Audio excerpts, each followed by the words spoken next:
Лизингке көлік алу дегеніміз көлікті жалға алу деген сөз. Яғни темір тұлпардың толық төлемі жасалғанға дейін көлік лизинг компаниясының меншігінде болады. Тұтынушы көлікті пайдаланады, бірақ оның иесі емес. Сонымен бірге ол көлікке қатысты қандай да бір жағдай болса, соған жауапты. Мысалы, көлікке зақым келсе, ұрланса, немесе жойылса, шығынды өзі өтейді. Сондықтан клиентке міндетті түрде көлікті сақтандыру қажет. Сонымен су жаңа темір тұлпарды лизингке қалай алуға болады? Бастапқы жарнасы қанша? Бастапқы төлем негізі болмау керек еді, бірақ автолизинг беретін компаниялар 10% жарнасын қойып отыр. Бірақ ол реттелмеген нәрсе. Екі министрлікті, жауапты сауда интеграция және құрылыс және өндіріс министрлігі екеуі де жауапкершілік алмай, онда шектеу қойған жоқ. Парламент мәжілісінің депутаты Олжас Құсбековтың сөзінше, бастапқыда көлікті алғашқы жарнасыз ұзақ мерзімге жалға беру қаралған.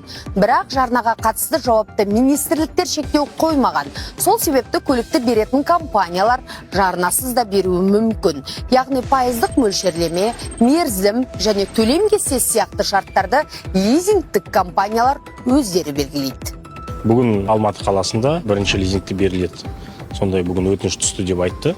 Ол жаңа 10%-бен беріледі, сосын жылдық мөлшері 15%-дан аспайтын болады. Көлік, мысалы үшін, Қазақстанда шығарылған, шетелде шығарылған деген талап жоқ.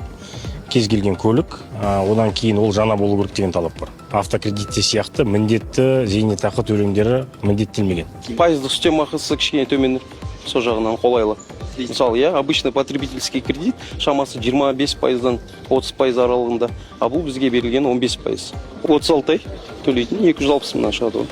Мерзім аяқталған соң 3 түрлі таңдау беріледі. Мүлікті толық сатып алу, барлық төлемдер жасалғаннан кейін көлік меншігіңізге өтеді. Мүлікті қайтару, мерзім біткен соң көлікті лизинг компаниясына қайтарасыз.